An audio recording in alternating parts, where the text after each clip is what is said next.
Alléluia. Alléluia. Alléluia.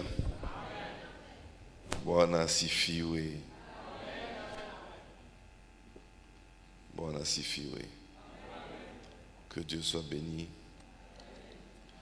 Nous rendons encore une fois grâce à Dieu pour cette journée qu'il nous a donnée aujourd'hui. Tunamshukuru mara tena Mungu kwa hii mchana ambayo alitupa leo.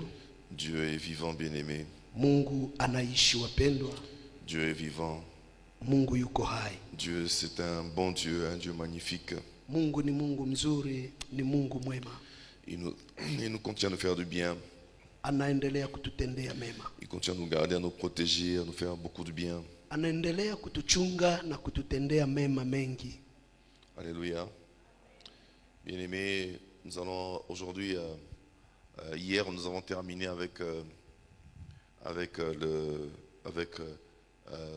sauver, ça veut dire que nous avons commencé par la conversion. Nous avons eu 4 étapes de la conversion. Na jana wapendwa tulikuwa tumemalizia pointi fulani zinazohusu kuhusu wokovu, tukaangalia juu ya kubadilishwa. Et aujourd'hui nous allons voir nous allons commencer le point B qui traite sur le servir. Donc sauver, nous sommes sauvés pour servir. Na leo tutaangalia neno linalosema juu ya kutumikia, maana kuokoka tumeokolewa kusudi tutumikie. Je vais essayer d'avancer, je ne sais pas si je vais terminer, je ne sais pas. Dieu nous donnera ce qu'il faut que nous donne et nous serons bénis parce que Dieu nous donne. Nitajaribu kwenda haraka, sijui kama tutamaliza, sijui. Mungu ndiye anajua ile ambayo anataka tupate, tutaipokea leo. Nous allons prier. Tutaomba kwanza. Est-ce qu'on peut être debout s'il vous plaît? Tunaweza shimama tuombe.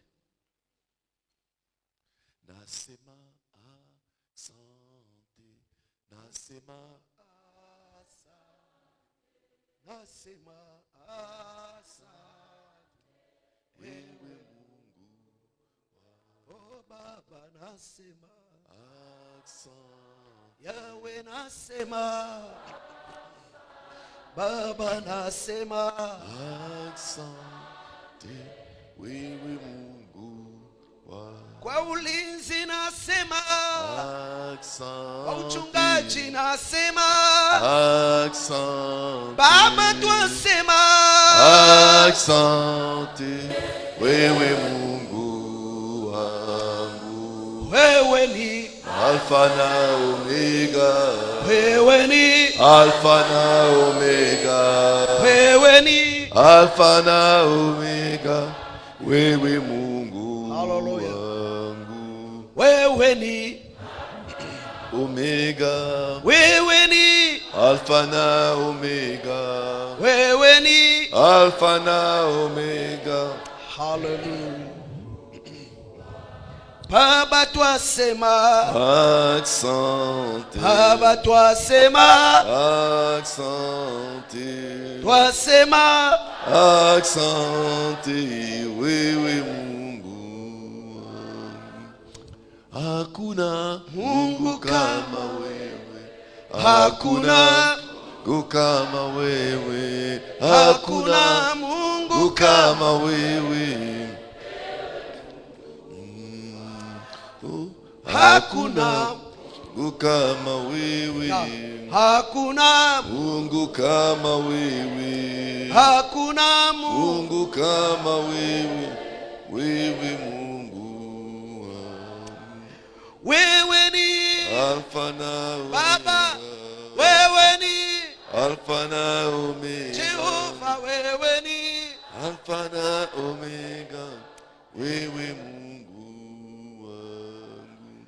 wewe ni Alfa na Omega, wewe ni Alfa na Omega, wewe ni Alfa na Omega, wewe Mungu. Hakuna kimbilio kama wewe, hakuna kimbilio kama wewe, hakuna kimbilio kama wewe, wewe Mungu wangu. hakuna kimbilio Kimbilio kama wewe, hakuna kimbilio kama wewe, hakuna kimbilio kama wewe, wewe Mungu. Merci Jésus. Asante Yesu Kristo. Seigneur, tu es magnifique, tu es tellement merveilleux, Seigneur. Bwana uko mwema, Sans uko toi, wa Seigneur, tu pekee sais que nous sana. ne sommes rien. Unajua bila wewe hatuko kitu Sans toi, Mungu. Seigneur, nous ne sommes absolument rien du tout. Bwana C'est toi notre seule cachette. Wewe ndiwe Notre jicho seul, letu, Seigneur, mon Dieu, rempart. tegemeo letu na Notre maficho seul yetu. rocher. Oh, Le Alléluia. rocher de Zah sur toi. Oh, La Yesu. protection sur toi. Oui, Un oui. Dieu qui nous aime tellement. Mungu unayetupenda Tu es tellement sana. magnifique. Nous t'élèvons, Seigneur, mon Dieu, Tunakuinua cet Bwana, après-midi. kwa Parce que jioni tu ya leo. mérites d'être loué. Kwa sababu Tu unastahili mérites d'être Mungu. adoré. Tu Tunakutukuza mérites, Bwana. Jésus. Mungu Et tu muumba règnes en miisho ces ya lieux, nchi. Seigneur, mon Dieu. Roho Rose ambaye kuwa marabagrima kwako ni santo Mungu rocher. na unatosha na Ere marabagrima kutosheleza. sarabaraba Mungu kore tunakutukuza mantereshe. sana. Tu Mungu règnes en ces lieux, tunakuinulia Rema, utukufu. Rosoro, Wewe Marekaya, ambao unatawala Mandoro, juu ya Sheke. falme, Tu règnes en ces unatawala lieux. juu ya mataifa, Yamara unatawala juu ya Bagrima Sandara wakuu, Bakori unatawala Mandoro juu ya Sheke. wadogo. Mungu Rebaraba wa Raba Yabara kuponya, ni nani Bakori tutakulinganisha Mandoro naye? Sheke. Ni nani Bebe, tutakufananisha Baba, naye? Baba, Baba, He Baba, pa Baba, pa pa pa pa pa pa pa pa pa pa pa pa. Merci Jésus. Utukufu na wewe Bwana. Merci Jésus. Asante Yesu. Merci Jésus. Asante Yesu. Père, encore une fois, viens régner cet après-midi. Haleluya.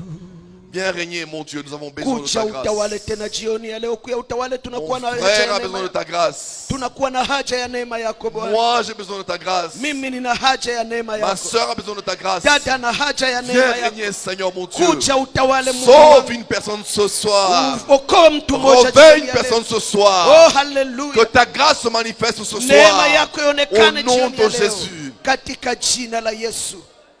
Que ton objectif soit atteint. Mpango wako utimilike Au nom de Jésus. kwa jina la Nous voulons Yesu. uniquement, Seigneur mon Dieu, rendre gloire à ton nom, Seigneur mon Dieu. Tunataka tu kukutukuza jina lako wewe Au nom de pekee Jésus. Bwana. Quelque chose de toi, Seigneur mon Dieu, ce soir, au nom de Jésus. Tunataka kitu kimoja toka kwako Quelque jioni chose ya de leo toi kwa ce jina la Yesu. soir. Kitu kimoja Quelque chose de chako. toi ce soir. Kitu kimoja Au toka nom de kwako Jésus-Christ. kwa jina la Nous voulons, Yesu. Seigneur, que tu nous utilises encore comme de simples Tunahitaji instruments. tena tutumie kama vyombo tu. Aide-nous, Seigneur, à communiquer ta pensée Tusaidie Mungu tupane yale yaliyo avec yako tes mots. na maneno yako Au nom de kwa Jésus-Christ. jina la Yesu. Au nom de Jésus. Kwa jina la Yesu. Paralysons toute activité Tunavunja kila kazi yote ya shetani. de Kwa Jésus-Christ. jina la Nous Yesu. paralysons, c'est pas leur endroit. Tunafuruga C'est pas leur isiyo endroit nafasi ici. yao. Ils sont là illégalement. Wanakuwa hapa kwa Ils n'ont kutokuwa na aucun haki. droit de régner en ces lieux. Hawana haki ya kuwa hapa. Ta parole déclare d'ailleurs que le méchant ne régnera jamais. Neno lako Jamais de linasema waovu hawatatawala milele. Viens régner, Seigneur. Kuja Que utawale ta Bwana. parole s'introduise dans des vies. Neno lako Que ta liingie kwa parole maisha. guérisse. Neno lako liponye Au nom de Jésus. kwa jina la Yesu. Amen. Amen. Acclamons notre Dieu. Shangilieni Bwana Mungu wetu. Alléluia. Haleluya. Prenons la parole de Dieu. Tuchukue neno la Mungu. Aujourd'hui, nous allons lire dans le livre de Marc 16. Leo tutaangalia kwa injili ya Marko sura 16. Marc 16, 15 à 20. Marko 16 mstari wa 15 mpaka 20. Je vais lire. Nitasoma. Puis il leur dit, allez par tout le monde et prêchez la bonne nouvelle à toute la création. Celui qui croira et qui sera baptisé sera sauvé, mais celui qui ne croira pas sera condamné. Voici les miracles qui accompagneront ceux qui auront cru. À mon nom, ils chasseront les démons. Ils parleront de nouvelles langues. Ils saisiront des serpents. S'ils boivent quelques breuvages mortels, ils ne leur feront point de mal. Ils imposeront le main aux malades et les malades seront guéris. Le Seigneur, après leur avoir parlé, fut enlevé au ciel. Il s'assit à la droite de Dieu. Ils s'en allèrent prêcher partout. Le Seigneur travaillait avec eux et confirmait la parole par le miracle qui l'accompagnait. Akawaambia, enendeni ulimwenguni mote mkaihubiri injili kwa kila kiumbe. Aaminie na kubatizwa ataokoka, asiyeamini atahukumiwa. Na ishara hizi zitafuatana na hao waaminio: kwa jina langu watatoa pepo, watasema kwa lugha mpya, watashika nyoka, hata wakinywa kitu cha kufisha hakitawazuru kabisa. Wataweka mikono yao juu ya wagonjwa, nao watapata afya. Basi Bwana Yesu baada ya kusema nao akachukuliwa juu mbinguni, akaketi mkono wa kuume wa Mungu. Nao wale wakatoka wakahubiri kokote kote, Bwana akitenda kazi pamoja nao na kulithibitisha lile neno kwa ishara zilizofuatana nao. Amen. Amen. Lisons un deuxième passage, c'est dans les livres de 1 Corinthiens 3, verset 9. Tusome shahiri ya pili ni katika Wakorinto wa kwanza sura 3 mstari wa 9. Car nous sommes ouvriers avec Dieu. Ya kwamba sisi ni watendakazi pamoja na Vous Bwana. êtes les champs de Dieu, l'édifice de Dieu. Ninyi ni shamba la Bwana, jengo la Mungu. Alléluia. Aujourd'hui, nous sommes en train de parler sur servir Dieu. Na leo tuko tunazungumzia juu ya kutumikia Mungu. Bien-aimé, servir Dieu, c'est un privilège. Wapendwa, kutumikia Mungu ina faida ama ni kibali cha pekee. Ici, la parole de Dieu dit que Dieu a oint ses disciples, il leur a donné le mandat d'aller le servir. Na hapa neno linasema Yesu aliwapaka wanafunzi wake mafuta na akawapatia ruhusa ya kwenda kutumikia. Et nous allons, et c'est ce que nous avons reçu comme mandat, de recevoir, nous avons reçu comme mandat d'aller servir Dieu partout où nous passons et de faire du bien à tous ceux qui nous entendent. Na sisi tumepokea kama jukumu kwenda kumtumikia Mungu kote tunakoenda na kufanya kazi yake. Le service de Dieu, c'est un privilège, ce n'est pas donné à tout le monde. Kazi ya Mungu ni kitu cha pekee, hakikupewa kwa wote. Voilà pourquoi, bien-aimé, comme Dieu t'a appelé, Dieu t'a convaincu, va le servir de tout cœur. Tu dois être heureux de le servir. Na ndiyo maana mpendwa, kama vile Mungu alikuita na akakuhakikisha kukuita, sasa ni wajibu wako na wewe uende umtumikie. Ne cache pas l'évangile de Dieu. Usifiche injili ya Mungu. Comme nous sommes sauvés, nous devons aller servir. Na kama vile tumeokolewa lazima twende tumtumikie. Dieu n'a personne. Mungu hana mwingine. Il n'a que toi et moi. Iko tu na wewe na mimi. Si tu veux que le monde soit sauvé, Ikiwa unataka dunia il faut que tu ikombolewe, serves Dieu. inabidi umtumikie Il Mungu. faut que tu serves Dieu. Inabidi umtumikie Mungu. Nous nous plaignons beaucoup sur tout ce qui se passe dans le monde, Mara nyingi tunajisemesha juu ya vitu vinavyopitika katika dunia, mais le monde est dirigé par le diable. lakini utaelewa ya kuwa dunia inaongozwa na ibilisi. Le diable a gagné ses bien-aimés en lui et il les utilise comme il veut. Shetani ameshawateka mateka na ndiyo maana anatumikisha dunia ngisi anataka.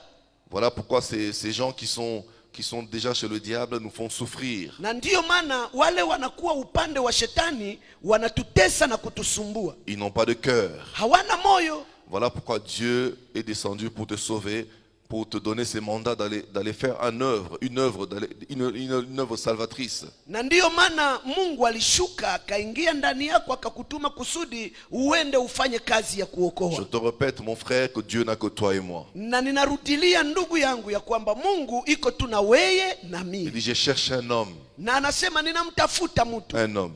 Mtu. Toi, tu es là, Dieu te cherche. Sasa wewe uko pale, Mungu anakutafuta. Bien-aimé, prends conscience, va servir Dieu. Mpendwa, uwe na dhamiri uende umtumikie Mungu. Sers Dieu. Tumikia Mungu. Sers Dieu. Tumikia Mungu. Apporte l'évangile. Uende utimilize injili. Apporte l'évangile à ceux qui ne connaissent pas le Seigneur. Peleka injili kwa wale wasiomjua Mungu. Il est important de le savoir. Ni ya muhimu sana kuijua hii. Que Dieu n'a que toi. Ya kwamba Mungu iko tu na wewe. Dieu n'a que toi. Mungu iko tu na Dieu wewe. n'a pas de chien. Mungu hana Dieu maimbwa. n'utilise pas de chien. Mungu hatumikishe imbwa. C'est vrai, à un moment il avait dit que si vous vous taisez, je peux utiliser les pierres, mais il n'utilise jamais les pierres, il n'utilise que toi et moi. Lakini kwa ndio wakati mwingine alisema ikiwa wenye hautaenda mimi nitaamuru ndatumikisha majiwe. Lakini tangu siku ile hayatumikishaka majiwe. Il n'a que toi et moi. Iko tu na wewe na Prends mimi. conscience, il faut que tu le serves. Kuwa na dhamiri inabidi umtumikie. Il nous a tellement aimés, il s'est sacrifié pour nous, pour que nous puissions au moins lui rendre cela, le servir. Na kwa hiyo alitupenda sana mpaka akatupatia nafasi mpaka tumtumikie. J'avais dit tout à l'heure que servir Dieu c'est un privilège. Na nilikuwa nimesema saa ya kwamba kumtumikia Mungu ni kibali cha pekee. Et puis servir Dieu c'est exprimer notre reconnaissance par rapport à ce qu'il a fait dans nos vies. Na pia kumtumikia Mungu ni kutangaza ile ambayo alifanya kwa maisha yetu. Et servir Dieu, bien-aimé, c'est aussi entrer dans notre propre destinée. Na kumtumikia Mungu wapendwa ni kuingia kabisa kinaganaga kwa lengo letu. Si tu veux entrer dans ta destinée, complètement dans ta destinée, il faut que tu arrives à servir Dieu. Ikiwa unataka kuingia katika malengo yako pamoja na Mungu, jifunze kwanza kumtumikia. Plaise à Dieu que toute l'église serve le Seigneur. ni inampendeza Mungu kama kanisa lote lingemtumikia Mungu. Je n'aime pas entendre les gens qui disent non, moi je suis pas un chantre, je suis pas ceci, moi je viens seulement écouter la parole de Dieu. Non. Mimi sipendake nisikie mtu anasema mimi siko muimbaji, siko hiki, lakini utajifunza siwezi kumtumikia Mungu. Hapana. Il y a beaucoup de choses à faire à l'église. Kuna mambo mengi ya kufanya kanisani. Même pas dans l'église, même dehors, tu peux servir Dieu. Hata haiko kanisani tu, lakini na nje pia unaweza tumikia Nous Mungu. sommes tous appelés à servir Dieu. Sote tunaitwa tumtumikie Mungu. Parce que la Bible dit, si tu crois, tu peux maintenant aller apporter l'évangile. Ceux qui ont reçu le Seigneur, ils sont aussi appelés à aller prêcher aux autres. Sababu Biblia inasema kama unaamini unaweza pia kwenda kuhubiri Injili, maana wakati unaamini na wewe unaweza enda kuwahubiri wengine na wanakuja kwa Yesu. Donc je voulais dire servir Dieu bien-aimé, c'est un moyen pour entrer dans sa destinée. Ni kusema mpendwa, nilitaka sema kumtumikia Mungu ni moja wapo wa njia ya kuingia katika malengo yako. Si tu veux voir ta vie réussir, sers Dieu. Kama unataka uone maisha yako yanafanyikiwa, mtumikie Mungu. Si tu veux voir ta vie être une vie assez bonne, sers Dieu. Kama unataka uone maisha yako yako mzuri zaidi, mtumikie Mungu. Ephésiens 2:10 nous dit, Waefeso sura 2 mstari wa 10 inatuambia hivi, car nous sommes son ouvrage, kwa maana tu kazi yake, ayant été créé en Jésus-Christ, tuliumbwa katika Kristo Yesu, pour de bonnes œuvres que nous devons que Dieu a préparées d'avance afin que nous les pratiquions. Tutende matendo mema ambayo tokea awali Mungu aliyatengeneza ili tuenende nayo. Dieu t'a créé pour de bonnes œuvres que tu dois pratiquer. Mungu alikuumba kwa matendo mema ambayo unapaswa kutenda wewe. Tu as été créé pour un but. Mungu alikuumba na malengo yake. Tu n'as pas été créé comme un vent, non. Mungu hakukuumba kama mpepeo, hapana. Tu as été créé comme un but, avec un but. Mungu alikuumba na iko na lengo lake. Nous allons voir aujourd'hui quelques astuces pour éviter dans le service de Dieu. Na leo tutajaribu kuangalia vitu ambavyo tunapaswa kimbia kwa kazi ya Bwana. Lorsque nous servons Dieu à l'église, il y a des choses que le diable vient poser comme piège afin que nous puissions mal servir le Seigneur. Na wakati tunamtumikia Mungu, kuna vitu shetani anaweka kama mtego kusudi tusitumikie Mungu vizuri. Aujourd'hui, vous qui servez Dieu à la chorale, à l'intercession, à la prédication, vous devez entendre ces quelques mots que le Seigneur m'a donnés afin que nous puissions le partager. Ça va nous aider, ça va beaucoup nous aider. Na leo nyinyi ambao mnamtumikia Mungu kwa kwaya, kwa maombi na huduma zingine, mnapaswa kusikiliza haya mambo ambayo Mungu amenipa makusudi itatusaidia namna ya kutumikia Mungu. Parce que j'ai vu dans l'église beaucoup de pièges que le diable a tendus pour que les gens fassent un service inutile. Maana nimegundua ndani ya kanisa kuna mitego mingi ambayo shetani ameweka kusudi tukwe tunaanza fanya kazi yenye haifalie Mungu kitu. Première chose, kitu cha kwanza, la reconnaissance. Kuwa na ujuzi ama kujua zaidi mambo ya Mungu. Être vu des hommes. Vouloir être vu des hommes. Yani ile kutaka kuonekana na watu. Vouloir être reconnu des hommes. Kutaka kujulikana na watu. Tu veux à tout prix qu'on sache que tu es là, que tu sais que c'est toi qui as fait telle chose, telle œuvre, c'est toi qui as fait ça. Ni watu ambao wanataka bakwe banajua tu kama ni yeye ndio alifanya hiki. Et tu veux à tout le temps être félicité. Ah ouais, c'est un homme. Oh ouais, tu veux tout le temps entendre qu'on te félicite. Na ile inakufanya kwamba ukwe nataka saa zote bakwambie ulifanya mzuri, bakusifie, ile njoo unataka. Et les gens on se bat, et ces gens de personnes se battent pour que les hommes les approuvent, pour qu'on les aime, qu'on les approuve. Ouais, on les approuve. Na watu kama hawa wanataka mpaka watu bakwe bana basifu na kubambiambia ni wewe tu njoo ulifanya vya mzuri. Nous n'avons pas été appelés à servir Dieu dans cette manière-là. Sasa sisi hatukuitwa kumtumikia Mungu kwa namna hiyo. Galates 1 verset 10 nous dit une chose. Wagalatia sura 1 mstari wa 10 inatuambia kitu fulani hapa. Nous allons lire. Tutasoma. Et maintenant, est-ce la faveur des hommes que je désire ou celle de Dieu? Maana sasa je, ni wanadamu ninaowashawishi au Mungu? Est-ce que je cherche à plaire aux hommes? Unataka kuwapendeza wanadamu? Si je plaisais encore aux hommes, je ne serais pas serviteur de Christ. Kama ningekuwa hata sasa nawapendeza wanadamu, singekuwa mtumwa wa Kristo. Bien-aimé, être serviteur de Dieu, ce n'est pas chercher l'approbation des hommes. Wapendwa, mpendwa, kuwa mtumishi wa Mungu haiko kutaka kibali cha wanadamu. Il ne faut pas tout le temps chercher à ce qu'on t'approuve, tout le temps que tu fasses des choses pour que les gens te félicitent. Non. Haiko usikuwe na tafuta kwamba unapofanya kazi watu wakutape. Hapana. Non. Hapana. Tu dois servir Dieu, bien-aimé, dans le sens à accepter même d'être haï par des hommes. Unapaswa kumtumikia Mungu mpaka unafika kuna nafasi hata ya kuchukuliwa na wanadamu. Un vrai serviteur de Dieu est comme Paul qui dit ici, il ne cherche pas la faveur des hommes. Mtumishi mzuri wa Mungu iko sawa Paulo anayesema sitafuti sifa za wanadamu. Il cherche la faveur de Dieu. Wala ninatafuta sifa za Mungu. Cherche la faveur de Dieu. Tafuta. Ne cherche pas la reconnaissance des hommes. Que les gens te reconnaissent ou pas, mais toi cherche la faveur de Dieu. Usitafute kujulikana na wanadamu. Wanadamu wakujue wala wasikujue, wewe tafuta tu kupendeza Mungu. Que Dieu te reconnaisse. Mungu anakujua.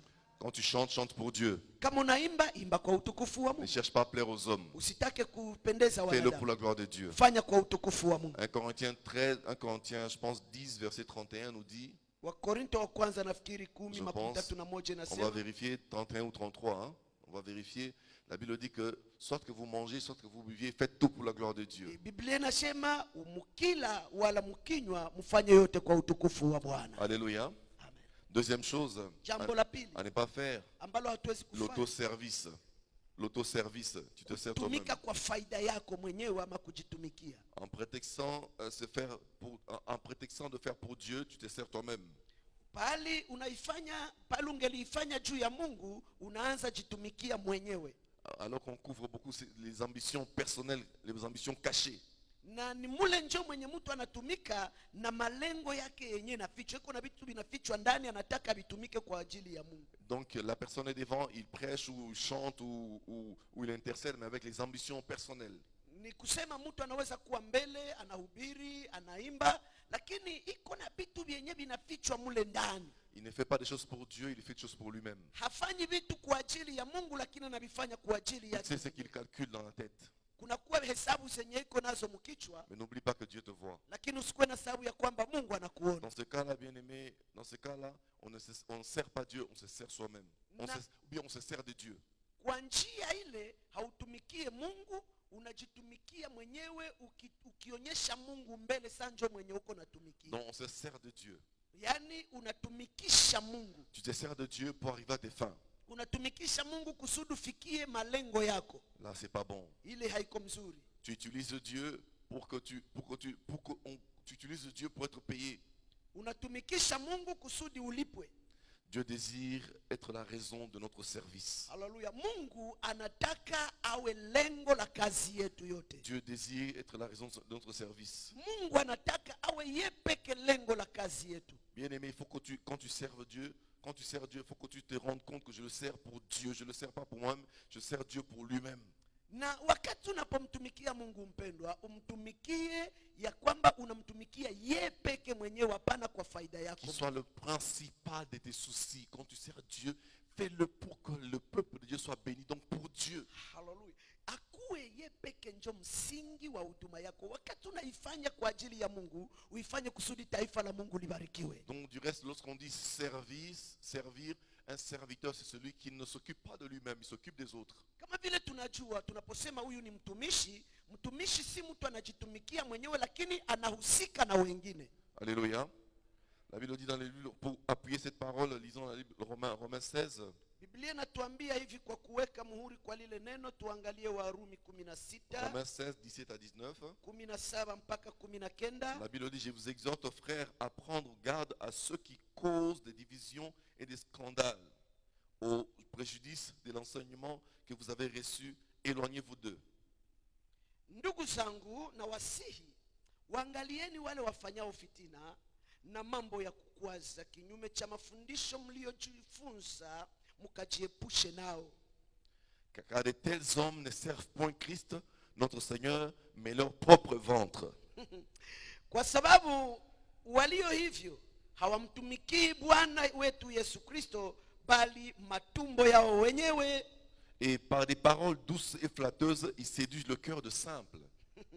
Na kwa maneno laini na ya kujipendekeza wanaidanganya mioyo ya watu wanyofu. Bwana Il y atusaidie. en a beaucoup de cela à l'église actuellement. Kunakuwa watu wa namna hiyo wengi katika Ils makanisa leo. ne servent pas Dieu pour Dieu, ils servent Dieu pour leur ventre. Hawamtumikii Mungu kwa faida ya Mungu, lakini wanatumikia Mungu kwa faida ya tumbo Un zao. serviteur, c'est celui qui sait se sacrifier pour les autres. Mtumishi wa Mungu ni mtu ambaye anajua kujisumbua juu ya Il wengine. n'est pas dans le temple pour se servir lui-même, il est dans le temple pour servir Dieu. Haiko katika hekalu kwa kujitumikia mwenyewe, lakini anaingia hekaluni kwa kumtumikia Mungu. Du reste, tout ce que nous faisons ici, c'est que nous l'avons reçu de Dieu.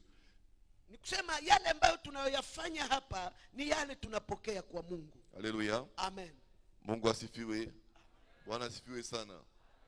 Ah, tutaendelea. Alléluia. Amen. Piga makofi. Alléluia. Sifu Bwana. Gloire au Seigneur. Troisième chose, Kitu cha tatu, l'activisme. kutumika ama kujionyesha. L'activisme, Kutumika kwa kujionyesha. c'est un très grand piège Hii ni mtego mkubwa sana. qui nous fait oublier que la communion avec Dieu est le prioritaire sur l'action que nous posons pour Dieu. Ile mtego ya kujionyesha ni mtego mkubwa yenye natufanyaka tusahau kwamba kumtumikia Mungu ni ya maana na tunaanza kufanya vyenye havipendezi. Parce que, en fait, bien aimé, l'activisme, c'est quoi? L'homme est tellement, il veut être partout, il veut tout faire. Na ile neno kujionesha mtu ni kusema nini? Ni kusema mtu anataka aonekane fasi yote iko nafanya kila kitu. Bien-aimé, il veut être actif, il veut tout faire. En même temps, il est là à l'intercession, il est là à l'évangélisation, il est là à la chorale, il prêche la parole de Dieu, il est là partout, il veut. C'est pas mauvais, mais pourquoi tu le fais? Ni kusema huyu mtu anakuwa mkwaya, anakuwa kuinjili, anakuwa kumaombi, anakuwa huku na kule. Haiko mbaya, lakini juu ya nini unaifanya? Nous faisons tout pour la gloire de Dieu. Tunafanya yote ni kwa utukufu wa Mais Bwana. l'activisme ne vient pas de Dieu. Lakini ile kukuwa nafasi yote na kujitumikisha haitokani na Ça, Mungu. c'est la chair qui Ile ni mwili. veut absolument qu'on puisse me voir que je sers Dieu. Ni jambo linalokuambia tumbo, mimi napenda na mimi banione kama niko natumikia On ne Mungu. sert pas Dieu par la chair. Hawatumikii Mungu na kimwili. On sert Dieu par l'esprit. Ya wanamtumikia Mungu katika roho. L'activisme ne vient pas de Dieu. Ile jambo la kujionyesha na kujitia fasi yote haitokani na Je Mungu. disais que la communion avec Dieu est prioritaire sur l'action pour Dieu que nous faisons à l'église. La Nilikuwa communion avec Dieu. nasema hivi, ushirika na Mungu, Bwana asifiwe. Ushirika na Mungu ni jambo lenye linatufanya tumtumikie Mungu vizuri. La communion avec Dieu. Ushirika na Mungu, Il faut que tu reçoives la pensée de Dieu.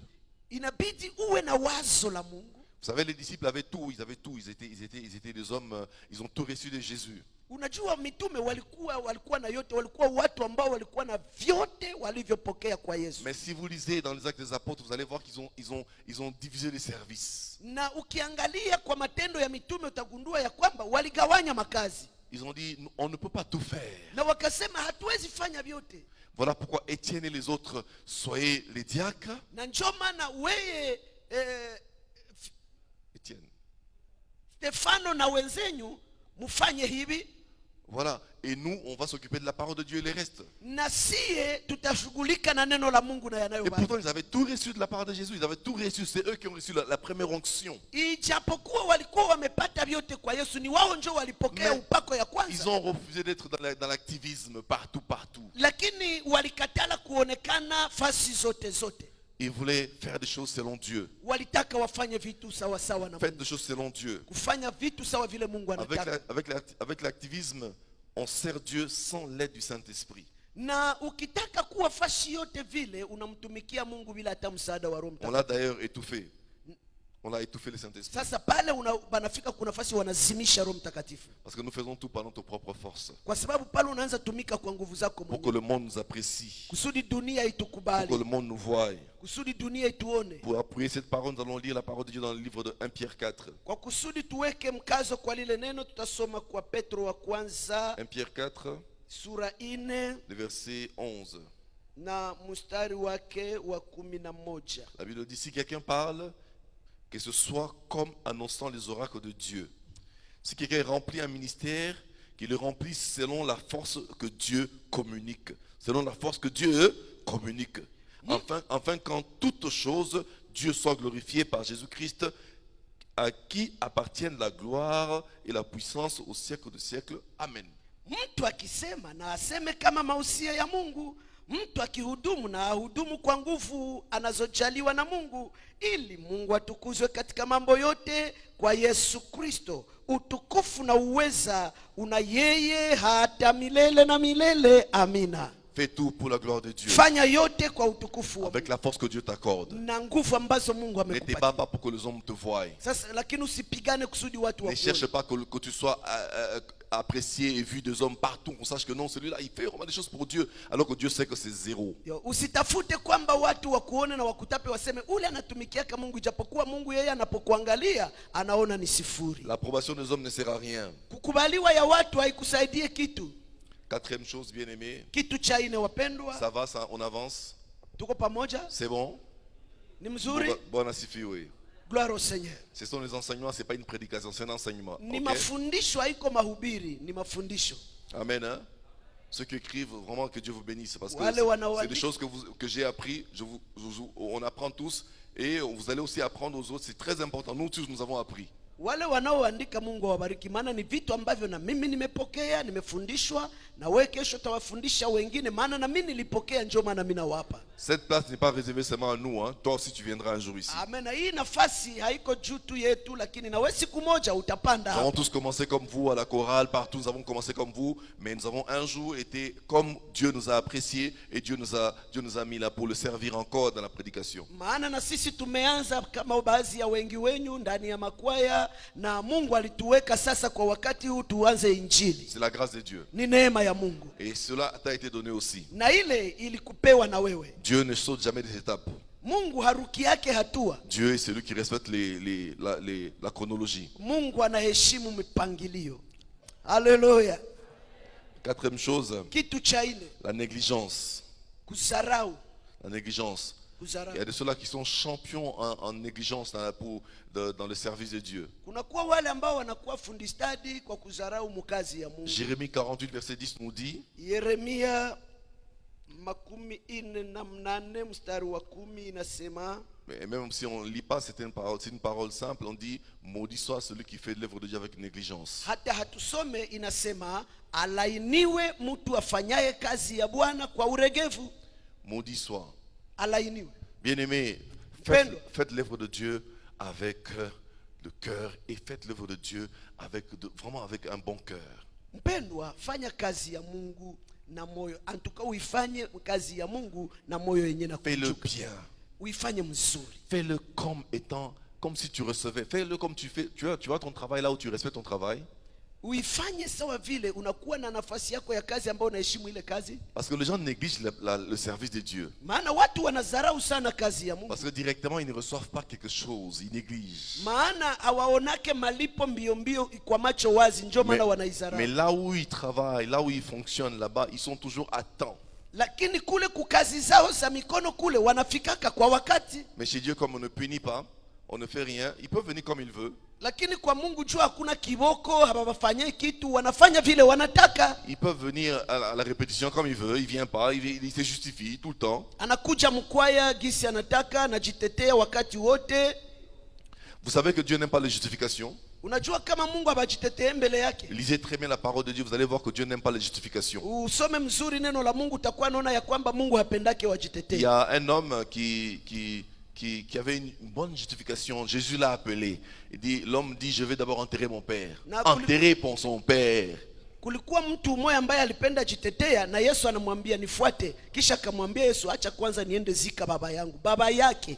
Mon frère, Mpendo. enterrer son père. Kuzika baba yake. Jésus a refusé. Il a dit, viens travailler pour Dieu. Laisse les païens enterrer le papa. Yesu akakataa, akamwambia we kwanza kuya unifuate, acha wafu wazike wafu wao. Vous pensez que Dieu néglige les parents? Unaofikiri kama Mungu anadharau wazazi? Vous pensez que Jésus-Christ négligeait les parents? Uliwaza kwamba Yesu alikuwa anadharau C'était pour nous wazazi? dire que les justifications dans l'œuvre de Dieu, c'est un péché. Ilikuwa ni kuonyesha ya kwamba kujitetea na kujisemea mkazi ya Mungu ni dhambi. Oh non, aujourd'hui, non, je vais d'abord... J'ai eu un frère, bien aimé, j'ai eu un frère, j'organise parfois des montées, des pèlerinages à la montagne, là à Kinshasa. Ninakuwa na wandugu wapendwa, mara mingi anda kupanda mlima pamoja na watu pale Pendant le Kinshasa. confinement, on avait interdit les églises. Wakati tulikuwa kwenye ile wakati wanafunga makanisa, walikuwa wanafunga makanisa. On priait chez moi à la maison, des amis ont venu prier chez moi à la maison avec certains frères. Tulikuwa watu walikuwa rafiki walikuwa wanakuja na tunaomba nyumbani na warafiki Alors, fulani. on a eu une idée, un frère a proposé une idée, mais j'ai directement repris l'idée. Na ndugu moja akaleta wazo na mara moja nikachukua lile wazo. Mais pourquoi pas ne pas aller dans une montagne, dans une forêt, dans une montagne, aller prier là-bas? On n'a pas interdit les montagnes. Na wakasema jua nini hatuwezi panda kumlima twende tuombe kule, hawakukataza kwenda milimani. Nous sommes montés avec certains frères. Tukapanda na wapendwa wa Et moja. l'église commençait à prendre, comme on postait ça sur internet, directement les gens avaient soif de Dieu. Na kwa sababu tulikuwa tunasukuma ile kwenye mtandao, watu na walikuwa ile wakati na kiu cha Mungu. Alors les gens commençaient à venir nombreux. Sasa watu wakaanza kuja wengi. On ne savait plus comment gérer. Na hatukujua tutavichunga namna gani. On se retrouvait quelque part dans un carrefour. Tulikuwa fasi moja hivi tunatulia. C'est vrai, chacun venait avec sa voiture. Moi, je venais avec ma voiture. Il y avait des frères qui venaient avec leur voiture. Na kila mtu alikuwa anakuja na gari lake, nami nilikuja na gari langu, wengine walikuwa na Mais gari tellement on zao. devenait nombreux, il y a de ceux-là qui n'avaient pas de voiture, on commençait à se poser des questions. Seigneur, que faire? Na kuona tulikuwa tunakuja wengi, wale hawakuwa na magari, tulianza jiuliza, Bwana tutafanya Et nini? Dieu nous a donné des possibilités de louer un véhicule, de louer des bus. Na Mungu alitupatia namna ya kukamata, ya kukodisha gari basi On kubwa. commençait à prendre le bus, à louer les bus Tukaanza kukamata basi pour les bien-aimés qui n'avaient pas de transport. kwa ajili ya wale wapendwa hawakuwa na Et namna on ya les kusafiri. amenait à la montagne. Na tulikuwa tunawapeleka pale À chaque mlimani, fois, ils augmentaient, ils devenaient plus nombreux. na kila mara walikuwa Et wanaongezeka. Dieu ne nous séchait pas, Dieu nous donnait toujours la possibilité. On louait des bus. Na Mungu hakukuwa anatupungukia, alikuwa anatupatia mapato ya kukodisha Et on gari. amenait les amis. Na tulikuwa tunapeleka Alors, wapendwa. c'était devenu un mouvement très puissant spirituellement. Na sasa hii ikakuwa kitu cha nguvu sana kiroho. Alors c'est un frère avec qui on avait un frère qui devait venir, on l'avait invité pour qu'il vienne, un frère d'église. Kulikuwa ndugu moja ambaye tulikuwa tumemwalika ambaye angelikuja Il dit, kanisani. frère, pasteur, aujourd'hui c'est samedi, là je ne viendrai pas parce que j'ai une opération, j'ai un rendez-vous très très important. Na akasema, unajua pastor mchungaji, leo siku ya posho sitafika sababu ninakuwa na mpangilio wa pekee wa samani sana. Je lui ai dit, frère, je connais ces histoires. Nikamwambia, ndugu, mimi najua ile mambo. Comme Dieu t'a appelé au travers de moi, arrête, il ne faut pas aller à ces rendez-vous, viens d'abord monter. Nikamwambia, hivi Mungu tu alikuita kupitia mie, acha bile, twende kwanza C'est tuone. un frère qui traversait des moments difficiles. Ni ndugu ambaye alikuwa anapitia mambo mazito. On avait à cœur, moi et mon frère, on avait à cœur de l'appeler, qu'il vienne vivre les moments pour passer des moments de prière avec nous pour être délivré. Na mimi na ndugu yangu tulikuwa na moyo, tukimsikilia huruma, tuko tunamwambia akuje twende tupate kuomba sana kusudi afunguliwe. Parfois les hommes se battent pour chercher le néant. Mara mingi unakutana watu biko wanagombana kwa kutafuta ubatili, Alors que la bénédiction est par là. ijapokuwa baraka ziko pale. Et c'est simple de monter par là. Ni kidogo, ni rahisi tu kupanda pale. Mais le diable le complique, donc ils sont en train de faire n'importe quoi pour rater leur bénédiction. Lakini shetani anaweza tu kutuvuruga, anaanza kutuonyesha vitu vyenye havifai makusudi tukose zile baraka. Vous savez ce qui s'est passé? Unajua yalitokea Le nini? frère n'est pas venu. Ule ndugu hakufika. Heureusement, je lui avais dit que si tu ne viens pas, tu viendras me parler. Tu viendras me dire que ce qui se passe. Ya muhimu ni kwamba nilikuwa nimeshamwambia ya kwamba kama haukuye utakia niambie yalitokea nini. Je ne voulais pas dire que tu ne réussiras pas, parce qu'il va dire le pasteur m'avait maudit. Non. Na sikupenda nimwambie hautafanikiwa juu asikie sema kama pasteur alinilainia. Hapana. Je dis, je connais ces histoires, je sais comment ça se passe. Le diable va toujours t'éblouir, t'empêcher de venir recevoir ta bénédiction pour t'amener vers les néants. Nilimwambia tu shetani atakudanganya kusudi aende kuchenga kule, kisha unakia kutana haukupata kitu. C'est poursuivre le néant. Unafuata ubatili. Bien-aimé, ses frères est venu après. Il m'a dit, ah pasteur, tu sais que le rendez-vous là, on avait rapporté, hein? On avait reporté, hein? Na baadaye alikuya akaniambia, pasteur, unajua kama ile mpango baliisogeza, baliibadilisha? Je dis, ah. Nikamwambia, Voilà, je voulais pas te dire. Tu allais dire que le pasteur m'avait maudit. Je savais que tu n'allais pas recevoir cette affaire-là. Nikaona sikupenda nikwambie, ungelisema pastor alinilainia, njoo maana nilijua utaenda lakini hautabariki. Bien-aimés, à chaque fois que vous obéissez à vos encadreurs spirituels, vous êtes bénis. Wapendwa, kila mara mnapowaheshimu wale wanaowaongoza kiroho na À chaque mnabarikiwa. fois vous êtes obéissant, bien-aimés, chaque obéissance est toujours suivie d'une bénédiction. Wapendwa, kila mara mnapotii, kila kutii inafuatanaka na pia na baraka. Ces anciens, ces pasteurs bien-aimés ont été choisis par Dieu. Ils n'ont pas été là pour eux-mêmes. C'est Dieu qui les a mis là. Hawa wazee wachungaji hawakujichagula wenyewe, hapana, ni Mungu aliwaweka wawe hapo. Ils ont un mot pour votre vie. Wanakuwa na neno juu ya maisha yenu. Vous pensez que c'est du théâtre lorsque Moïse dit entourer ses bien-aimés, prier pour eux? Unafikiri kama ni mchezo wa kuigiza wakati Dwaya anasema mzunguruke aba watu mubaombe? C'est pour que ces gens-là soient bénis par leur prière. Ni kusudi wale watu wabarikiwe kupitia maombi ya watumishi. Ne soyez pas négligents. Msiwe wapuuzi. La négligence te maudira ta vie. Upuuzi italaani maisha yako. Il y a des chrétiens qui viennent à l'église régulièrement mais qui se plaignent parce que seulement vous n'êtes pas obéissant par rapport à votre service, vous n'êtes pas régulier par rapport à votre service. Kuna wakristo wengi wanakuja kanisani lakini hawabarikiwi, wanakuwa tu vile. Kwa sababu gani? Kwa sababu hawatii kazi yao. Mais sois obéissant et sois régulier, sois ponctuel à ton service, le service que tu fais pour Dieu, comme le service que tu apportes, les services séculiers, sois de même obéissant et ponctuel à ce service que tu apportes pour Dieu. Lakini ninakusihi uwe mwaminifu, ufike kwa wakati, ufanye kazi yako vizuri na ile kazi unayoifanya kwa ajili ya Bwana. Alléluia. Alléluia. 5e point. Jambo la 5. Un service intéressé. Un service intéressé. Kazi ambayo inakuhusisha. Un service intéressé, c'est un service servir Dieu en pensant toujours au retour, à un gain. Kazi ile ya kujihusisha ni kazi ambayo inafanya umtumikie Mungu na uko na tarajia malipo. Il ne faut pas servir Dieu pour penser à un gain. Usitumikie Mungu kwa kutarajia na kutazamia malipo. Ce n'est pas comme ça que Dieu nous a appelés bien-aimés. Haiko vile njo Mungu alituita wapendwa. Dieu ne nous a pas appelés à servir avec des calculs. Mungu hakutuita tumtumikie na mahesabu. Il faut que je prêche plusieurs fois. Il faut qu'on me mette. Quand je prêche, on va me donner un peu quelque chose. Non. Sikusema kwamba inabidi nihubiri mara mingi makusudi mkate ya njiani ikuwe ya mingi. Non. Hapana. Non. Hapana. On ne vise pas les récompenses, bien-aimés. Hatufuatilii ama hatulengi sana malipo. Sers Dieu avec ton cœur. Tumikia Mungu na moyo wako. D'une manière généreuse. Kwa hali yenye unajisikia uko na ufungulifu. Ne sers pas Dieu avec des calculs. Usitumike na mahesabu. Quand tu vas aller évangéliser, tu regardes des maisons d'abord. Ici, je ne recevrai rien du tout.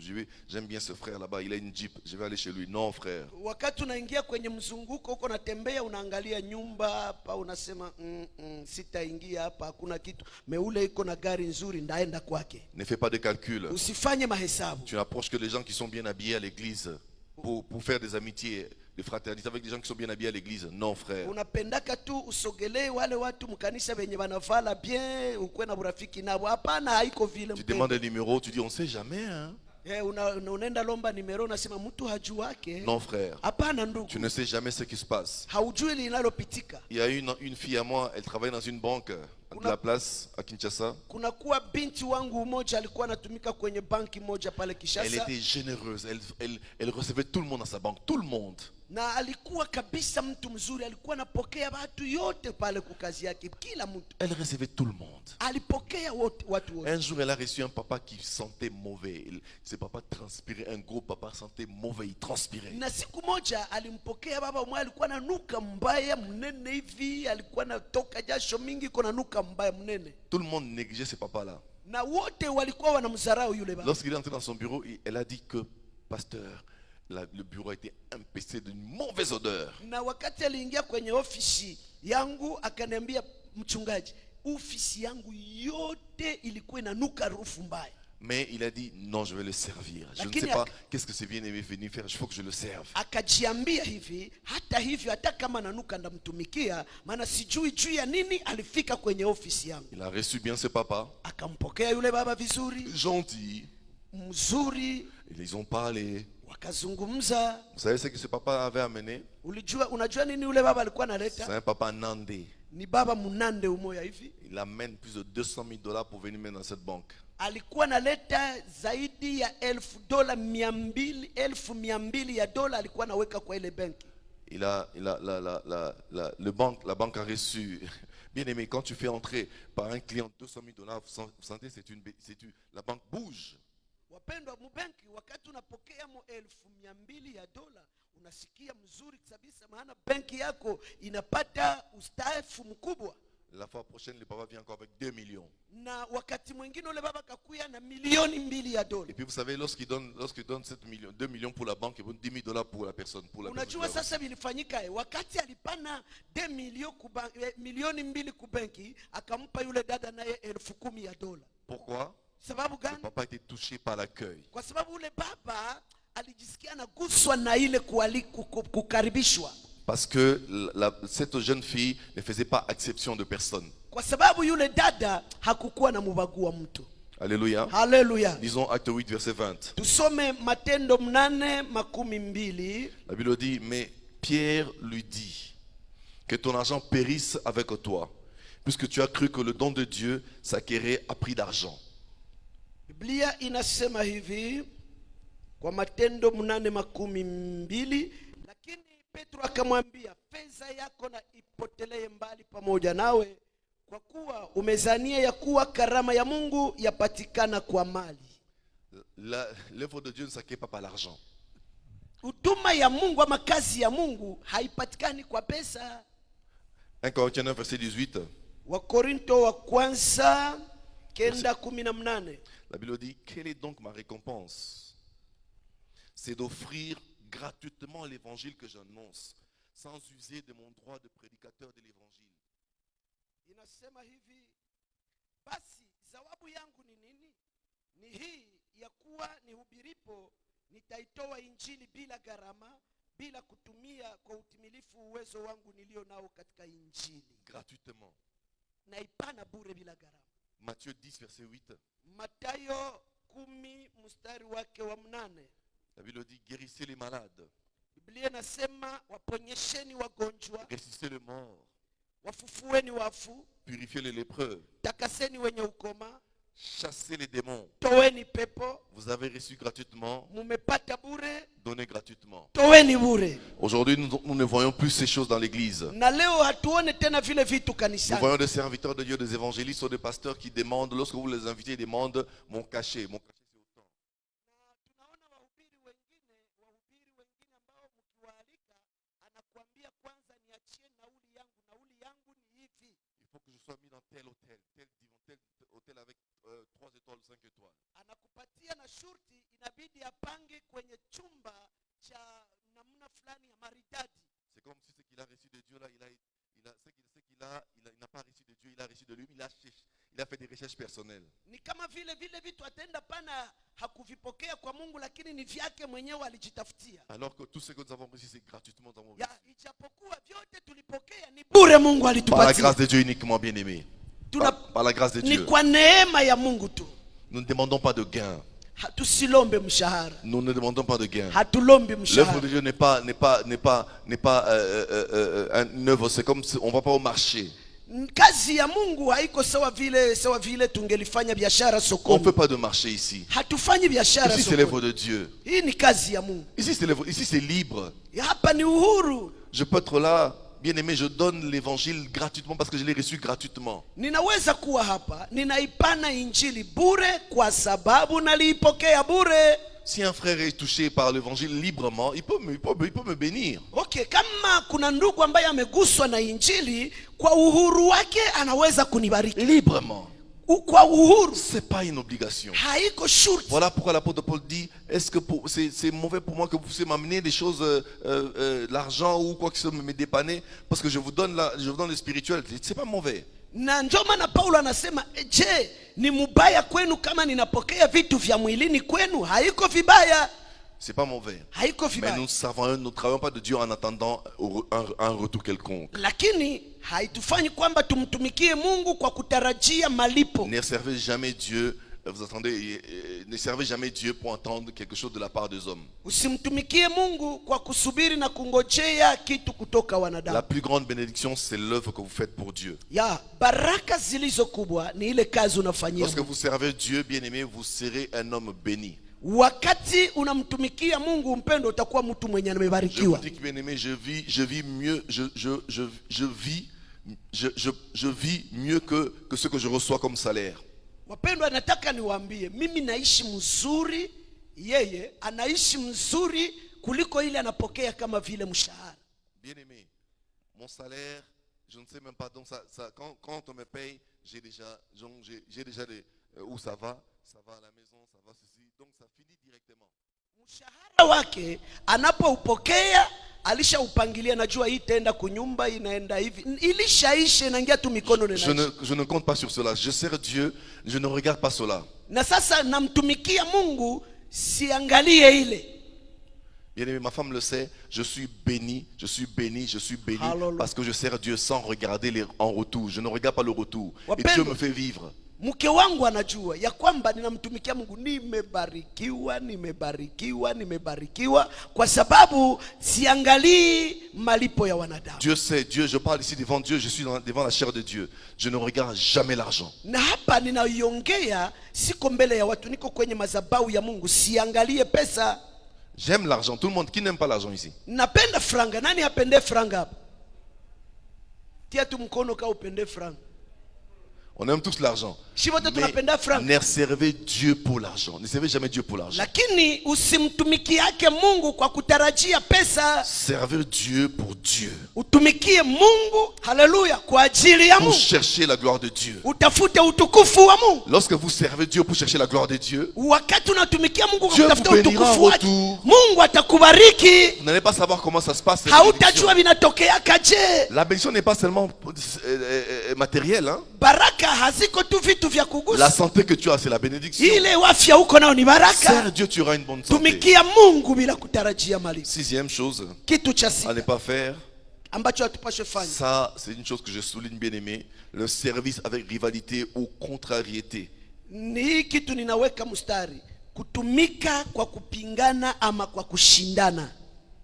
Bien aimé, on ne peut pas servir Dieu avec des rivalités. Wapendwa, hatuwezi tumikia Mungu kwa vitu vya kushindana sawa bumbanda. Tu ne peux pas le servir comme ça. Mungu hapendi tumtumikie vile. Chante, lorsque vous chantez, quelqu'un donne une voix, une bonne voix.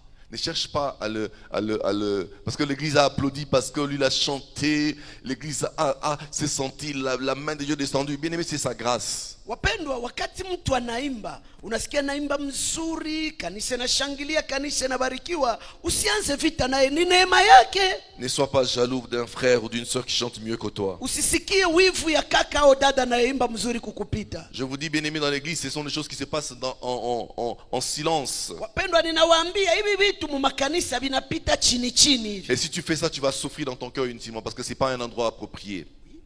Si tu fais cela, si tu as dans ton cœur cette jalousie, tu vas souffrir parce que ce n'est pas un endroit approprié. Sasa ikiwa utakuwa na ile chuki ndani ya moyo wako na wivu, bitakusumbua mu moyo, maana habiko byako. Voilà pourquoi les serviteurs s'empoisonnent, parce que l'autre a prêché mieux que l'autre. Lorsqu'il prêche, les gens acclament, et l'autre a le cœur qui peine parce que lui, quand il prêche, les gens n'acclament pas. Na ndio maana unakutana watumishi wanafikia ngazi za kuuana na kupatiana masumu, sababu wakati mwingine anahubiri watu wanabarikiwa, wanafurahi, lakini yeye akihubiri watu hawafurahi, sasa anaenda kuua. Et le diable entre dans son cœur. Na shetani anaingia mu moyo yake. Et c'est comme ça que les choses s'installent dans l'église, il y a des rivalités et l'œuvre de Dieu est mal faite. Na ndio vile vitu vinaingia mu makanisa, ile kushindana na kazi ya Mungu inatumikiwa vibaya. La jalousie n'est pas une bonne chose. Wivu haiko kitu kizuri. Lorsqu'un autre prêche plus mieux que toi, applaudis, glorifie le Seigneur. Amen. Wakati mwingine anahubiri mzuri kukushinda, wewe shangilia na usifu Mungu. Lorsqu'il y a un miracle fait par un frère, applaudis Dieu parce que nous sommes le corps de Christ. Wakati ndugu fulani Mungu anamtumikisha kwa muujiza, sushangilie maana tuko viungo vya mwili wa Kristo. Nous sommes la même maison. Sisi tuko nyumba moja. Si par un frère des choses se passent d'une manière glorieuse, bien aimé, c'est mon frère, je prends la gloire, je suis là derrière lui, je dis fonce mon frère. Haleluya. Kama ndugu fulani anafanya vitu vya kushangaza na niko hapa nyuma yake, ndasema ndugu endelea, utukufu kwa Mungu. C'est ça l'évangile. Hii ndio injili. Ça vient d'où ces rivalités? Vinatoka wapi? Ça vient d'où ces choses? Hivi vitu vinatoka wapi? Ça vient d'où? C'est le diable qui sème dans l'église pendant qu'on Vinatoka dort. wapi? Ni shetani ndio anapanda mnyumba ya Voilà Mungu. pourquoi il ne faut pas dormir à l'église. Na njoo maana haifai tulale nyumbani Il mwa faut se Bwana. réveiller à l'église. Inabidi kuamuka kanisani. Pourquoi le diable ne vienne pas s'aimer ce qui n'appartient pas à Dieu? Makusudi shetani kuyapanda. Ne cherche pas à être une brèche pour l'église. Usitafute kuwa mtego kwa kanisa. Et un bon cœur. Uwe na moyo mzuri. Ne soyez pas en rivalité, ne vous comparez pas lorsque l'on chante. Usikuwe unapingana, usikuwe unashindana wakati tunaimba. Oh, la chorus de Sion, des Sion a chanté mieux que la chorus de Baraka. Oh, tunaanza sema korale ya Sayuni iliimba mzuri kuliko ya Baraka. Non. Hapana. Chacun a son timbre, chacun a sa façon de chanter, chacun a son message. Kila mtu anakuwa na namna yake ya kuimba na kila mtu anakuwa na ujumbe wa kwake Bwana. Bwana sifiwe. Haleluya. Chacun de nous a sa façon de travailler. Kila mmoja wetu anakuwa na namna yake ya kutumia. Moi c'est ma façon de prêcher. Mie sikwake na namna ya kuhubiri. Moi c'est ma façon de prêcher. Na mimi ndio namna yangu mimi ya kuhubiri. Moi je ne crie pas. Mie silalamikaki. Il y a de ceux-là qui sont ici, il y a de ceux-là qui prêchent, qui crient. Na kuna kwa wale wengine wanahubiri wanalalamika. Dieu travaille différemment de chacun de Mungu nous. anatumika kitofauti kufuatana na vile anataka. Je ne sais pas imiter ceux qui prêchent, il y a de ceux-là qui prêchent, tu entends ton frère prêcher, tu sens que non, quelle profondeur. Oh Dieu. Kuna kuwaka wale wengine ambao anasimama kihubiri, unasema hii upako yote, ikina yote anaitosha wapi? Oh, sifa kwako Mungu. J'ai mon frère là-bas à Kinshasa, lorsqu'il prêche. Niko na ndugu yangu pale Kinshasa, wakati anahubiri. Cet homme ici vraiment, c'est comme s'il est tombé dans l'onction. Ni kama vile unaweza fikiri alitumbukia muupako. Lui n'a pas été oint, il est tombé dans l'onction. Yeye hakupakwa mafuta lakini alitumbukizwa. Mais j'ai béni Dieu, c'est sa grâce, c'est la grâce qu'il a reçue de Dieu. Lakini namshukuru Mungu kwa ile neema, ni neema yake alipata kwa Mungu. Toi, tu as quelque chose de plus que lui. Wewe una kitu cha nguvu zaidi kuliko yeye. Ne regarde pas seulement ce qu'il a de plus que toi. Usiangalie tu kile alicho nacho zaidi yako. Il y a des choses que tu as de plus que lui. Lakini ujue kuna kitu cha thamani ulicho nacho zaidi yake. Il y a des choses aussi que lui-même cherche. Na kuna kuti kwingine naye anatafuta. Chacun sa grâce. Kila mtu neema yake. Alors il ne faut pas avoir le cœur en peine lorsqu'un ami te dépasse dans un domaine quelconque. Na ndio maana usikuwe na kuwa na moyo wa chuki na fitina wakati ndugu yako anakupita kwa jambo fulani. J'aime bien ce langage. J'aime bien ce langage. Toi tu me dépasses, toi tu es plus grand que moi je suis plus petit que toi. Na mimi napendaka hii neno inasema ukinishinda mkubwa na mimi ndakushinda budogo. Bon, moi sifiwe. Haleluya. Ne soyez jamais des rivales ni des jaloux. Msikwe bambanda na kutuwekeana mawifu. Si quelqu'un sert Dieu, wakati mtu anamtumikia mais Mungu, ayant toujours un œil sur les autres, c'est pas bon. na anakuwa na kijicho na wengine, hiyo haiko Ne te mzuri. compare pas aux autres. Usijilinganishe na wengine, Toujours s'opposant ou jalousant les autres. wala kupingana na kuweka wivu kwa wengine. Regardez un peu ce que la Bible dit dans les livres de Nombre 11, verset 29. Tuangalie kwanza ile ambayo Biblia inatuambia kwa Hesabu 11:29. En Nombre 11, verset 27 à 29, la Bible dit ceci. Hesabu 11:27 mpaka 29. Un jeune garçon courut l'annoncer à Moïse et dit: Eldad et Médad prophétisent dans le camp. Et Josué, fils de Nun, serviteur de Moïse, depuis sa jeunesse, prit la parole et lui dit: Moïse, mon Seigneur, empêche-le. Moïse lui répondit: Es-tu jaloux pour moi? Puisse tout le peuple de l'Éternel être composé de prophètes, et veille l'Éternel mettre son esprit sur eux. Mtu mmoja kijana akapiga mbio akaenda akamwambia Musa akasema, Eldadi na Medadi wanatoa unabii kambini. Yoshua mwana wa Nuni mtumishi wa Musa tangu ujana wake akajibu akasema, Bwana wangu Musa uwakataze. Musa akajibu akasema, Bwana wangu Musa tafadhali. Musa akajibu akamwambia, je, umekuwa na wivu kwa ajili yangu? Ingekuwa heri kama watu wote wa Bwana wangekuwa manabii, kama Bwana angewatia roho yake. Amen. Pourquoi la Bible a souligné sur Moïse, Josué, serviteur depuis sa jeunesse? Juu ya nini Biblia iliweka mkazo juu ya kusema Yoshua mtumishi tangu ujana wake? Parce que Josué pense que parce qu'il a été là toujours avec Moïse depuis sa jeunesse, il a toujours été là, il pense que les autres ne peuvent pas le dépasser. Kwa sababu Yoshua alikuwa anajua juu yeye alikomala iko karibu na Musa muujana wake, akakuwa anajua hakuna mwingine mwanaweza mpita. Il y a des ceux-là qui arrivent seulement maintenant qui nous dépassent. Na kuna wengine wanaweza kuja leo na wanatupita. À chacun sa grâce. Kila mtu neema yake. Ne sois pas jaloux. Usiwe na wivu. Donc Moïse et Josué étaient jaloux. Yoshua alikuwa na wivu. Moïse l'a interdit. Musa akamkataza. Deuxième passage bien aimé, on va terminer bientôt. Na sasa shairi la pili mpendwa tutamaliza sasa hivi. Lisons Marc 9. Marko sura yake ya 9 38 à 41. 38 mpaka 41.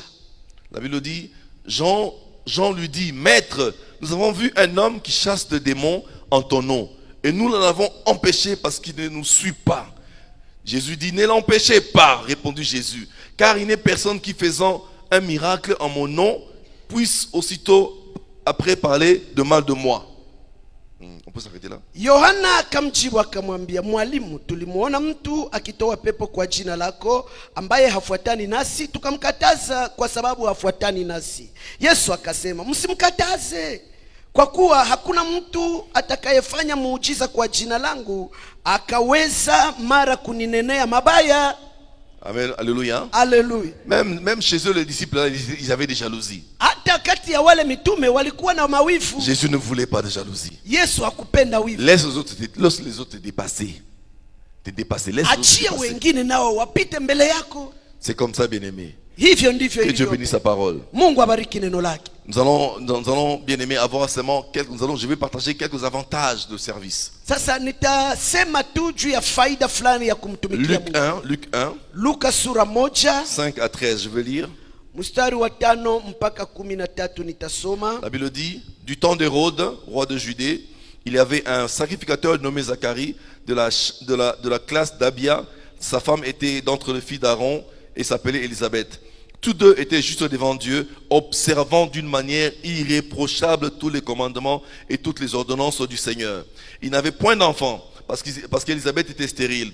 Ils étaient l'un et l'autre avancés en âge. Or, pendant qu'ils s'acquittaient de ses fonctions devant Dieu, selon le tour de sa classe, il fut appelé par le sort, d'après les règles du sacerdoce, à entrer dans le temple du Seigneur pour offrir le parfum. Toute multitude du peuple était dehors en prière à l'heure du parfum. Alors un ange du Seigneur apparut à Zacharie et se tint debout à droite de l'autel de parfum. Zacharie fut troublé en le voyant et la frayeur s'empara de lui. Mais l'ange lui dit, ne crains point Zacharie, car ta prière a été exaucée. Ta femme Élisabeth t'enfantera un fils et tu lui donneras le nom de Jean. Zamani za Herode mfalme wa Yahudi, palikuwa na kuhani mmoja jina lake Zakaria wa zamu ya Abia, na mkewe alikuwa mmoja wapo wa uzao wa Haruni jina lake Elizabeti. Na wote wawili walikuwa wenye haki mbele za Mungu, wakiendelea katika amri zote za Bwana na maagizo yake bila lawama. Nao walikuwa hawana mtoto, maana Elizabeti alikuwa tasa, na wote wawili ni wazee sana. Basi ikawa alipokuwa akifanya kazi ya ukuhani katika taratibu ya zamu yake mbele za Mungu, kama ilivyokuwa desturi ya ukuhani, kura ilimwangukia kuingia katika hekalu la Bwana ili kufukiza uvumba. Na makutano yote ya watu walikuwa wakisali nje saa ya kufukiza uvumba. Akatokewa na malaika wa Bwana amesimama upande wa kuume wa madhabahu ya kufukiza. Zakaria alipomuona alifadhaika, hofu ikamwingia, lakini yule malaika akamwambia, usiogope Zakaria, maana dua yako imesikiwa, na mkeo Elizabeth atakuzalia mtoto mwanaume, na jina lake utamuita Yohana. On va nous presser bien aimé pour dire seulement une chose. Dieu a visité Zacharie dans le service. Ni tutaenda haraka kusudi tuseme tu kitu kimoja. Mungu alimtembelea Zakaria, alikuwa mkazi. Dieu te visitera de même toi dans le service. Na Mungu naye atakutembelea akakukuta mkazi yako. C'est ça l'avantage de servir Dieu. Hii ndiyo faida ya kumtumikia Mungu. Zacharie et Élisabeth étaient stériles pendant longtemps. Ils priaient mais ils ne recevaient pas les réponses. Zakaria na Elizabeth walikuwa matasa muda mrefu, waliomba lakini hawakupata jibu. Le service de Dieu a payé. Kazi ya Mungu ililipa. Dieu a répondu parce qu'il servait Dieu. Mungu alijibu sababu walikuwa wanamtumikia. Non pas seulement la prière, mais le sacrifice qu'il faisait pour Dieu les a payés. Haiko tu juu ya maombi, lakini kazi ya kujitolea kwa Mungu ililipa. L'homme ne les avait pas payés parce qu'ils étaient stériles. L'homme ne pouvait pas le payer. Mtu hakuwalipa maana walikuwa watasa, mwanadamu asingeliwalipa. Il y a des choses que l'homme ne peut pas te payer. Kuna vitu ambavyo mwanadamu hawezi. Seul Dieu peut le faire. Mungu tu ndiye anaweza ifanya. Lorsque tu fais la répétition, sache-le que Dieu te paiera. Wakati unafanya mkaguo, elewa kwamba Mungu atakulipaka. Lorsque tu es fidèle, sache que Dieu te paiera. Wakati uko mwaminifu, jua Mungu atakulipa. Sois fidèle, Dieu te paiera. Uwe mwaminifu, Mungu atakulipa. Sers Dieu, Dieu te servira. Tumikia Mungu naye atakulipa. Pour terminer, retenez ces passages. Sasa kwa kumaliza, weka neno hili. Genèse 49 verset 25. Mwanzo 42 mstari wa 22. 49 verset 25. Mstari wa 25. On dit l'œuvre de Dieu te bénira. Inasema kazi ya Mungu itakubarikia. Il te bénira de bénédiction d'en haut. Itakubariki baraka za anga na za hapa chini. Bien-aimé, je te commande de servir Dieu. Mpendwa, ninakushawishi umtumikie Mungu. Je te dis de servir Dieu. Ninakuambia umtumikie Mungu. Bien-aimé, je te commande. Wapendwa, ninakusukuma. Parce que cette commande-là te bénira. Ile kusukuma yenye mimi nakusukuma itakubariki. Je t'ordonne. Ninakuamuru. Je te dis. Ninakuambia. Sers Dieu. Tumikia Mungu. Dieu te servira. Mungu atakubariki. Dieu te bénira. Mungu atakubariki. Dieu te bénira. Mungu atakubariki. Dieu te bénisse. Mungu atakubariki. Dieu bénisse sa parole. Na bariki neno lake. Au nom de Jésus. Kwa jina la Yesu. Hallelujah.